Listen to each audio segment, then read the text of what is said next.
There's a strange paradox at the heart of human existence. We know, deep down, that control is an illusion, and yet we cling to it with desperate intensity. The alarm clock we set, the daily routines we design, the goals we chase, everything is a choreography to convince ourselves that life can be ordered and predictable. And yet, as Irvin Yalom reminds us in Staring at the Sun, no matter how carefully we structure our lives, the truth of our fragility breaks through. He writes, "Though the fact of death destroys us, the idea of death may save us." That sentence carries the essence of the tension. The more we realize how little control we have over life's ultimate truths, the more we grasp for control in trivial details. And yet, it is precisely when we let go of the illusion that a more authentic life becomes possible. Yalom saw this illusion everywhere in his clinical practice. Patients would come to him paralyzed by anxiety, not because they had lost control of some aspect of their lives, but because they had discovered, often in a sudden flash, that control was never truly theirs. A cancer diagnosis, the unexpected departure of a spouse, a sudden accident, life's intrusions shatter the comforting myth of mastery. For Yalom, this was not a sign of madness, but of being human. The confrontation with our lack of control was, in his words, the royal road to awakening. The terror arises because we live much of our lives under the protective veil of denial. The veil thins, and suddenly we are face to face with the raw reality of existence. Lacan, in a different but complementary register, insisted that the very structure of our subjectivity denies us mastery. He famously declared that the unconscious is structured like a language, meaning that our most personal desires, fears, and drives are not under conscious control, but shaped by forces outside our command. For Lacan, we are not masters in our own house. A phrase borrowed from Freud that he radicalized. The fear of losing control, then, is baked into the very constitution of who we are. We spend our lives trying to patch together a coherent self, a stable narrative of who we are and what we want. But the unconscious disrupts that coherence constantly. Our slips of the tongue, our recurring dreams, our irrational attachments all remind us that the illusion of control is fragile and its cracks are everywhere. When Yalom and Lacan converge, it is precisely here. To be human is to be incomplete, vulnerable, and profoundly limited in our capacity to command life. Yalom confronts us with the existential givens, death, freedom, isolation, and meaninglessness, while Lacan reminds us that our very language, our desires, and our psyche are not fully ours to command. Control, then, is a story we tell ourselves to manage unbearable truths. The tragedy arises when people confuse the crumbling of that illusion with pathology. They imagine that because they feel anxious, because they cannot predict or master their own impulses, they are broken. But as Yalom would insist, the recognition of helplessness is not the problem, it is the beginning of wisdom. Take, for instance, Yalom's reflections in existential psychotherapy. He describes a patient who was tormented by the obsessive need to plan every detail of her life, from her career path to her children's education, even down to what she would cook 3 weeks later. When life inevitably disrupted her plans, she spiraled into despair. In therapy, Yalom did not try to restore her illusion of control. Instead, he guided her into the anxiety itself, into the confrontation with her own mortality and the limits of her power. Slowly, she began to realize that it was precisely her clinging to control that generated her suffering. Letting go did not mean chaos, it meant freedom. Lacan's perspective deepens this understanding. In his seminars, he often returned to the idea that desire is never fully satisfied and that human beings are split subjects, always lacking something. To lose control is not an exception, it is the rule. We chase objects, relationships, or achievements, thinking they will finally bring mastery, but each fulfillment is temporary and the lack resurfaces. The fear of losing control, then, is simply the fear of facing the void at the center of our being. But Lacan would argue, this void is not a defect, it is what makes us human, what makes desire possible at all. The illusion of control, therefore, serves as a protective myth. It allows us to sleep at night, to plan our futures, to believe we are authors of our own destiny. But when life inevitably pierces that illusion, we are given a choice: retreat into denial or face the anxiety head-on. Yalom always invited his patients to choose the latter, to confront their mortality, their limitations, and to create meaning not despite, but because of, their lack of control. Lacan, too, urged us not to deny the unconscious, but to listen to it, to recognize that our very speech betrays the truth that we are not sovereign selves. And so, the fear of losing control is not madness. It is the most human of fears. In fact, it may be the very fear that awakens us. Both Yalom and Lacan would agree. It is only when we dare to look into the abyss of our own vulnerability that we discover something closer to authenticity. The point is not to conquer fear, nor to restore control, but to live fully in spite of it. If the illusion of control is the mask we wear to face the world, the unconscious is the voice behind the mask, whispering truths we cannot fully ignore. We like to think of ourselves as rational beings, guided by reason, choice, and deliberate will. Yet time and again, we're confronted with the reality that our lives are shaped by hidden forces that slip past our conscious awareness. We fall in love with people who don't make sense for us. We sabotage opportunities we thought we wanted. We speak words we later regret, words that seem to come from somewhere else. And in those moments, the unconscious speaks, revealing that our supposed mastery over ourselves is far weaker than we imagine. Lacan devoted his life's work to this very paradox. He redefined Freud's insights by insisting that the unconscious is not some hidden chamber of repressed desires, but something structured like a language, always present in the slips, dreams, and symbolic exchanges of daily life. He often returned to Freud's famous phrase, "The ego is not master in its own house." For Lacan, that lack of mastery was not a flaw to be cured, but the very fabric of human subjectivity. We are beings of language, and because language precedes us, we are forever caught in its structures, its metaphors, its play. In other words, we are spoken as much as we speak. Yalom, though not a psychoanalyst, encountered the same mystery from another angle. In Love's Executioner, he tells the story of patients whose conscious goals and unconscious drives often stood in sharp contradiction. A man who insisted he wanted to save his marriage would engage in behaviors that all but guaranteed its collapse. A woman who dreamed of independence found herself inexplicably tethered to destructive relationships. Yalom understood these contradictions not as failures of willpower, but as evidence of the deeper currents shaping human life. We live in the shadow of our unconscious, he once reflected, and often the task of therapy is not to silence it, but to listen more carefully to what it is trying to say. The fear of losing control, when seen in this light, is not merely about external circumstances, our jobs, our health, our relationships, but about ourselves. We are not fully transparent to ourselves. We do not command our desires. They command us. Lacan's notion of desire captures this with ruthless clarity.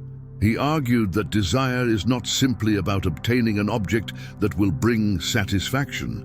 Instead, desire arises from lack. We desire because something is missing, and that missing element can never be fully filled.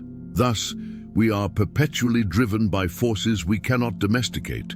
Yalom's patients felt this lack as existential anxiety. Lacan's patients experienced it as the restlessness of desire. Both spoke to the same truth. We are never entirely in control of what we want. And yet this is where things become fascinating. Rather than seeing this lack of control as tragic, both Yalom and Lacan point to its creative potential. For Yalom, the recognition of unconscious forces and existential givens was the first step toward authenticity. Only by acknowledging the depths of our fear, our contradictions, and our mortality can we begin to live with courage. For Lacan, the recognition of lack is what makes us subjects of desire. If we were whole, complete, and perfectly in control, we would not desire at all.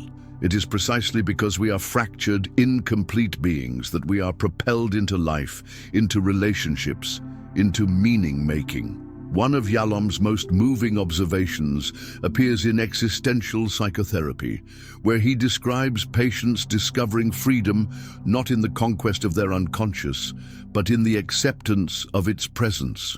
A man terrified of his recurring dreams found that when he began to explore them openly, they no longer haunted him with the same force. By confronting the unconscious material rather than fleeing from it, he discovered that his anxiety softened into curiosity. Similarly, Lacan urged his adolescents to traverse the fantasy, to move beyond the illusions they constructed to cover over their lack, and in doing so, to encounter the truth of their desire. The unconscious, then, is not our enemy. It is the ground from which creativity, love, and even freedom emerge. To fear it is to fear ourselves, the slips of the tongue, the unexpected emotions, the inexplicable attractions. They are not betrayals of our will, but expressions of our humanity. Yalom would call them opportunities to confront existential truth. Lacan would call them signs of the real breaking through the symbolic. Both, in their own language, remind us that the unconscious speaks, and if we dare to listen, it can teach us something profound.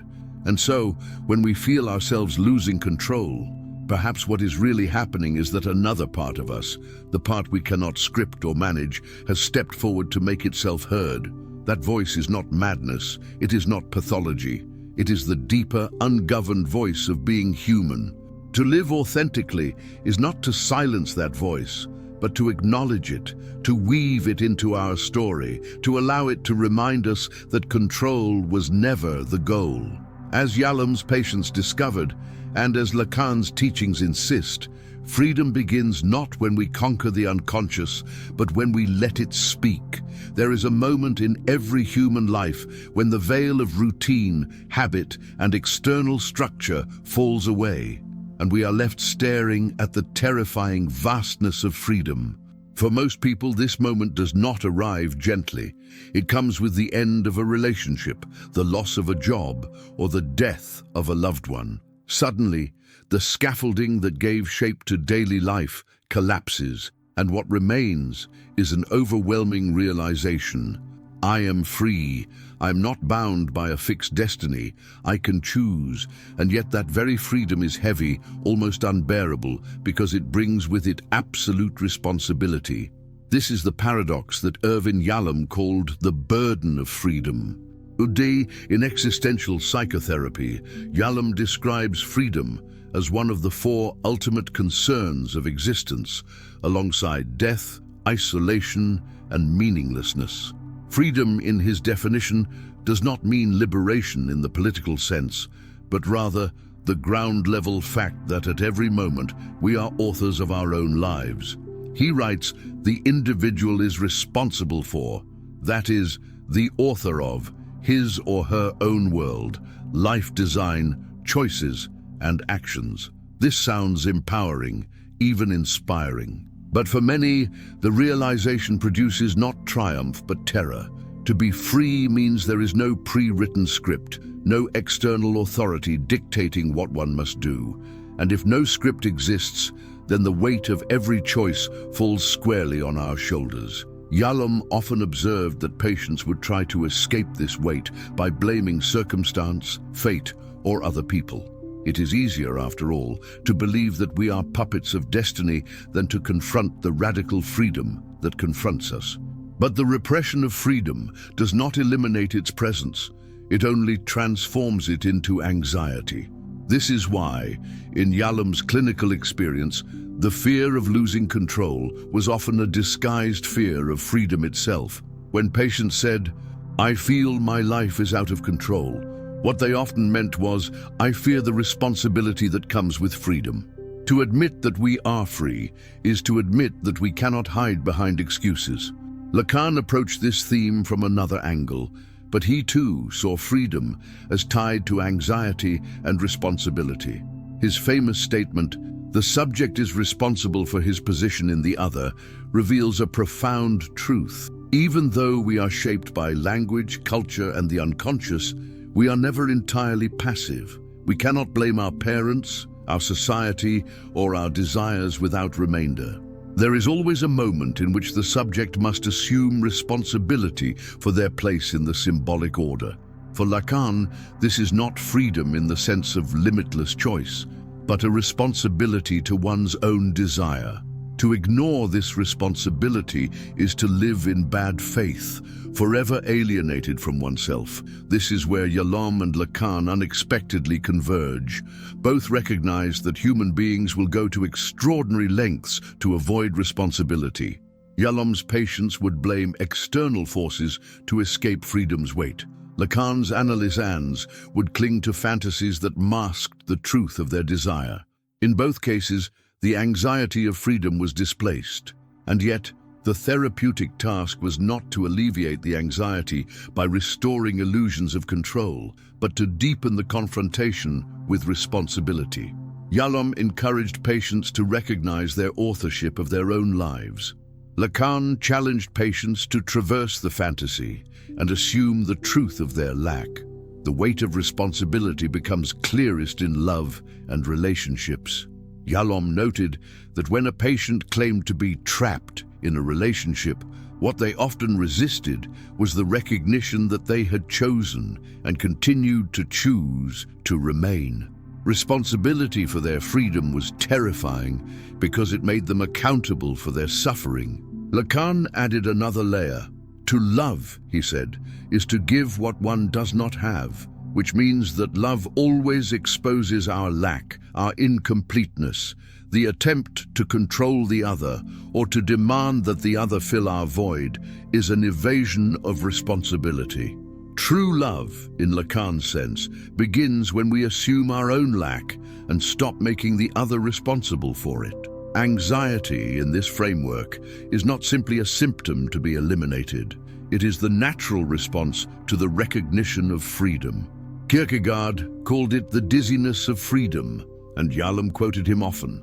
When the possibilities before us stretch into infinity, we feel vertigo. The temptation is to flee into certainty, to let others decide for us, to cling to rigid structures that absolve us of choice. But Yalom's work insisted that anxiety, properly faced, is the doorway to authenticity. Lacan too saw anxiety as a privileged affect, the one signal that does not lie, because it arises precisely when the fantasy fails and we are confronted with the truth of our desire. The fear of losing control, then, is deeply connected to the fear of freedom and responsibility.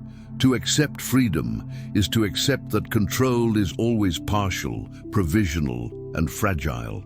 We cannot control what happens to us, but we are always responsible for how we respond, how we interpret, how we choose to live. Yalom believed this confrontation could be liberating. Patients who dared to face their freedom discovered not paralysis, but creativity, courage, and meaning. Lacan, in his own language, argued that assuming responsibility for one's desire allows one to move beyond alienation and live more fully. And so freedom is both a gift and a burden. It is the source of our deepest anxiety and the foundation of our greatest potential. To recognize that we are responsible is frightening, but it is also the first step toward living authentically. Yalom's clinical stories and Lacan's theoretical insights converge on this truth. The fear of losing control is, in part, the fear of discovering just how free we really are. And perhaps the heaviest burden we carry is not the weight of the world, but the weight of our own freedom. Love is perhaps the arena where the illusion of control reveals itself most brutally.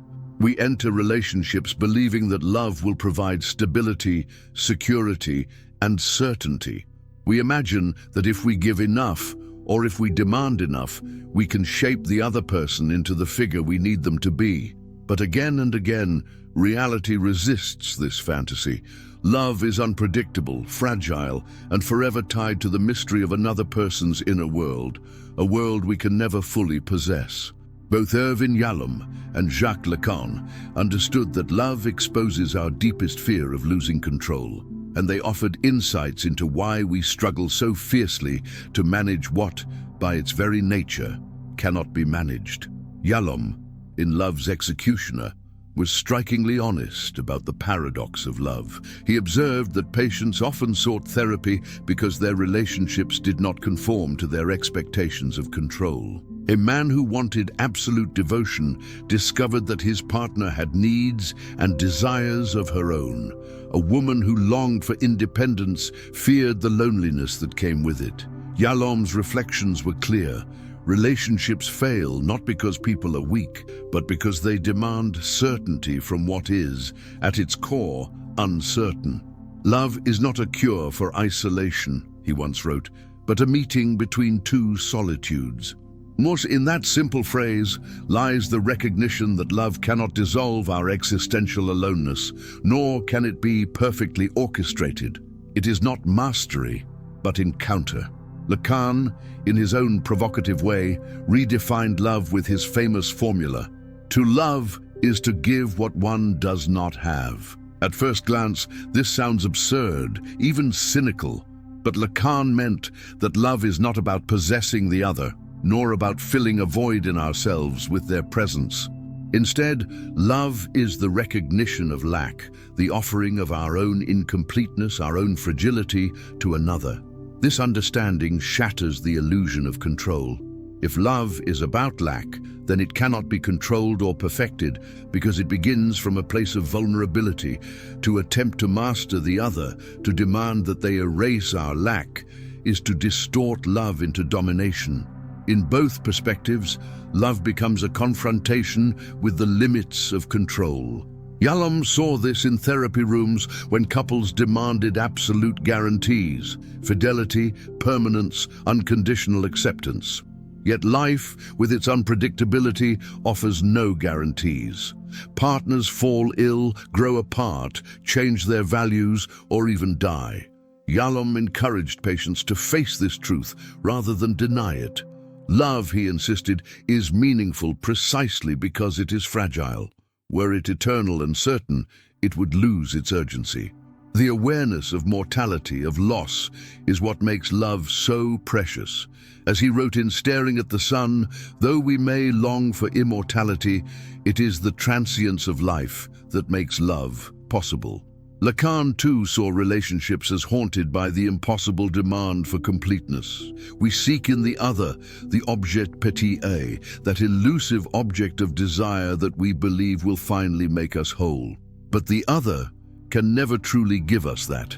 They too are lacking, incomplete subjects. Thus, the struggle for control in relationships becomes a battle to deny this fundamental lack, demanding the other to be what no one can be, the answer to our incompleteness. For Lacan, real love begins when we give up this demand, when we accept the other's lack as well as our own, and in that acceptance build a fragile but authentic bond. The struggle for control in love also reveals itself in the fear of vulnerability. Yalom described patients who, after losing a partner, vowed never to love again because the pain of grief was unbearable. Their attempt to control love was an attempt to avoid the risk of loss, but in closing themselves off, they closed off life itself. For Yalom, to love was to embrace the risk of pain, because the alternative was a sterile, unfulfilled existence. He urged patients to see that vulnerability is not weakness, but the very condition of intimacy. Lacan's insights echo this idea. To open oneself to love is to risk being unmoored, destabilized, even undone by the other's gaze. Love shakes our carefully constructed sense of self, but rather than resisting this, Lacan invited his analysans to see love as the point where control gives way to truth. We cannot choreograph desire. We cannot predict whom we will love, nor can we dictate how love will transform us. In this unpredictability lies the essence of its power. What both Yalom and Lacan reveal is that the fear of losing control in love is not madness, but the very heartbeat of the human condition. Love is an abyss we step into willingly, knowing we cannot control its depth or direction. And yet, this is precisely why it matters. To control love would be to kill it, to strip it of the spontaneity and vulnerability that make it real. So the struggle for control in relationships is a struggle against ourselves, against our fear of lack, loss, and uncertainty. But both Yalom and Lacan encourage us to shift our perspective. Instead of seeing the unpredictability of love as a threat, we might see it as its gift. Instead of demanding certainty, we might embrace fragility. Instead of controlling the other, we might learn to encounter them as they are, incomplete, just like us. Love then is not about mastery, but about surrender, not in the sense of defeat, but in the sense of openness. To love is to risk, to expose ourselves, to give what we do not have. And if we dare to do that, we may find that the very lack of control we fear is what makes love worth living for. There are moments in life when all our strategies of denial collapse. We may spend years pretending that time stretches endlessly before us, that our loved ones will always be there, that tomorrow is guaranteed. But then, without warning, death breaks into our lives. It might come through the sudden loss of someone close, the diagnosis of a life-threatening illness, or the quiet realization while looking in the mirror that we are aging. In these moments, the abyss opens. Death is no longer an abstract idea. It is a reality that demands to be faced. Both Irvin Yalom and Jacques Lacan insisted that this confrontation with mortality, painful as it is, lies at the core of human experience. Yalom devoted much of his career to what he called death anxiety.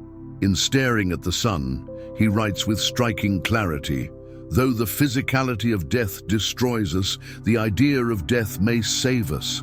By this, he meant that the awareness of our mortality, rather than paralyzing us, can serve as a catalyst for a more authentic life. Denial, he observed, is the most common defense against death anxiety. We distract ourselves with work, with routine, with the illusion of permanence. But denial cannot protect us forever. When it collapses, many people experience profound terror. Yalom argued that therapy must not simply restore the illusion, but guide patients into a courageous confrontation with mortality, helping them discover meaning in the very fragility they fear. Lacan, though less directly focused on death, approached it through the structure of the unconscious. For him, death was not just an event at the end of life, but a constant presence that haunts desire. The death drive, a concept Lacan took from Freud and radicalized, reflects the strange human compulsion to return to repetition, to circle back to loss, to confront limits. In this sense, death is not external, but constitutive of our being. It is the absence at the heart of our subjectivity, the limit that shapes our desires and our fears. Lacan's language is complex, but his point is profound. Death is not something outside us waiting in the future. It is within us, structuring our very existence. Together, Yalom and Lacan reveal why the fear of death is so overwhelming. It is not just the fear of ceasing to exist, but the recognition that everything we hold certain is fragile. Our relationships, our ambitions, our identities, none are immune to loss. Yalom observed that patients who had never before considered their mortality often experienced a seismic shift when they did. The careers they once valued above all began to seem trivial. The grudges they held for years lost their weight. In their place, more essential questions emerged. How should I live, knowing I will die? What truly matters if time is finite? The abyss of death, though terrifying, cleared space for authenticity. Lacan's teachings point in a similar direction. He reminded his analysans that the fantasy of immortality, whether through children, legacy, or achievements, is always an attempt to cover over lack. But the lack remains. Desire is structured around absence, and death is its ultimate marker. In this sense, facing death is not about reconciling ourselves with a future event, but about accepting the constitutive incompleteness of our present. We are not whole, not permanent, not masters of time. Yet it is precisely this incompleteness that propels us forward. Without the shadow of death, life would lose its urgency. Yalom often illustrated this with the words of Epicurus, whom he frequently quoted in his writings. Death is nothing to us, since when we exist, death is not yet present, and when death is present, we no longer exist. While philosophy can soothe, Yalom knew that raw fear often persisted, and yet he found again and again that patients who faced death directly, whether by talking about it openly, writing letters to loved ones, or contemplating their own finitude, often experienced not despair, but liberation. Life became sharper, more vivid, because it was finite. Love became more urgent, because it could be lost. Lacan, from another perspective, urged his students and analysans to encounter the real, the dimension of experience that resists symbolization. Death is perhaps the most radical instance of the real. It cannot be fully represented, cannot be domesticated by language, cannot be brought under control. And yet, glimpsing it can disrupt the illusions that bind us. In those rare moments when we confront mortality without flinching, the veil of fantasy thins and life appears in its raw immediacy. What unites Yalom and Lacan here is their insistence that the fragility of certainty is not a pathology to be erased, but a truth to be embraced. We cannot control death, nor can we deny its presence, but in recognizing its inevitability, we may discover the courage to live differently. Yalom's patients who faced mortality often began to mend broken relationships, pursue long-neglected dreams, or simply savor daily life with new intensity. Lacan would say they had encountered the truth of their desire beyond illusion. The abyss of death will always remain, but it does not need to paralyze us. Instead, it can awaken us. The fear of losing control in the face of mortality is not madness. It is the most human fear of all. And yet, by turning toward it rather than away, we can transform it into a source of meaning. Death, in its inevitability, reminds us that life is finite, love is fragile, and certainty is an illusion, and in that reminder lies the possibility of authenticity. To speak about the human fear of losing control without confronting the shadow of death would be to avoid the most fundamental truth that both Yalom and Lacan place at the center of their work. Death, loss, and the collapse of certainty do not simply exist as philosophical concepts. They live in the fabric of every human encounter, haunting our dreams, shaping our anxieties, and whispering to us in moments of silence. Yalom, in Staring at the Sun, Overcoming the Terror of Death, insists that it is precisely by confronting mortality head-on that we begin to live more authentically. He writes, "Though the physicality of death destroys us, the idea of death may save us." In other words, the fear of losing control, in its deepest layer, is a fear of non-being, of the final dissolution where no self remains to control anything at all. Lacan approached the question differently, but with equal intensity. For him, death was not merely the end of biological life, but a structural presence within the unconscious itself. The death drive, a term inherited from Freud, but reframed through Lacan's lens, is the push toward repetition, the compulsion that demonstrates how our subjectivity is not linear, but bound by a confrontation with the impossible. Death functions as a kind of limit that both destabilizes and defines human desire. What we often call certainty in life, our plans, our identities, our narratives of progress, rests precariously on a foundation that can vanish at any moment. In therapy, Yalom frequently observed that patients who had faced close encounters with death, be it through illness, accident, or the loss of a loved one, often emerged transformed. Their perspective on what mattered shifted radically. The small irritations, the obsessions over control and perfection, seemed suddenly trivial. What remained essential was presence, love, and meaning. This echoes a theme Lacan suggested, that only by encountering what we cannot master, the lack at the center of our being, do we open ourselves to desire in its raw, unfiltered form. Death strips away the illusion of total mastery and returns us to our humanity. But here lies the paradox. Our culture often treats discussions of death as taboo, something morbid or pathological. We imagine that by avoiding the subject, we can somehow outmaneuver the anxiety it brings.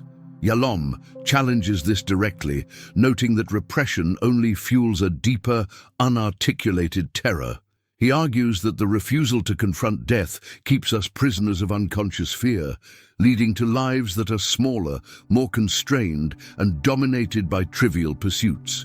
Lacan would add that the denial of death is a denial of the symbolic order itself, the refusal to acknowledge the lack that structures us. In fleeing from this truth, we run in circles, attempting to fill the gap with consumption, power, or control, none of which can succeed. Consider the fragility of certainty itself. A life carefully constructed can unravel in a single phone call, a diagnosis, an accident, an unexpected loss. In such moments, the scaffolding of control collapses, and we are left face to face with what philosophers from Heidegger to Yalom have described as the abyss. But within this abyss lies a strange potential. Yalom shows us that those who dare to look into it often discover a deeper vitality. They stop waiting for the right moment to live. They risk love more fully. They forgive. They create.